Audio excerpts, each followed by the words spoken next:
আসসালামু আলাইকুম। এইমাত্র গাড়ির দুটি ডেলিভারি হচ্ছে। গাড়িটি একটি মোটা চাক্কা, একটি হচ্ছে 16 সাইজ চাক্কা বোরাকশো, পিছনে ফুল সিট। ভাইয়েরা আগে গাড়িটি অর্ডার দিয়েছিল, আজকে গাড়িটি ডেলিভারি দেওয়া হচ্ছে। 8 সিটের গাড়ি, একটি হচ্ছে ভাউস সিট, একটা হচ্ছে ফোল্ডিং সিট। এরকম গাড়ি আপনারাও চাইলে অর্ডার দিয়ে বানিয়ে নিতে পারবেন আমাদের কাছ থেকে। আসসালামু আলাইকুম ভাই।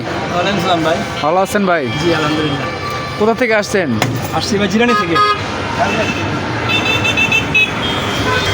জিরানি থেকে, মানে কিভাবে আসলেন আমাদের কাছে? আপনাদের এখান থেকে কিছু গাড়ি আমাদের এলাকা চলতেছিল, ওটা দেখে আর কি। জি, ভালো হয়েছে, পরে ওখান থেকে শুনে আসছেন। জি। তো সম্মানিত ভিউয়ার্স, আপনারা আসতে পারেন আমাদের কাছে সৌরভ এন্টারপ্রাইজের ডুলিবিড়া ধামরাই শোরুমে। অর্ডার করে গাড়ি নিতে পারবেন, এমনকি বানানো থাকবে, সেগুলো পছন্দ করে নিতে পারবেন। তো চলে আসুন সৌরভ এন্টারপ্রাইজের ধামরাই ডুলিবিড়া শোরুমে। এরকম বোরাকশো গাড়ি, মিনি বোরাক, হাফ ছাদ, 8 সিটের এবং কি 12 সিটের গাড়ি, সব ধরনের গাড়ি আমাদের কাছে পাবেন আপনারা। চলে আসুন সৌরভ এন্টারপ্রাইজের ধামরাই ডুলিবিড়া শোরুমে। ধন্যবাদ।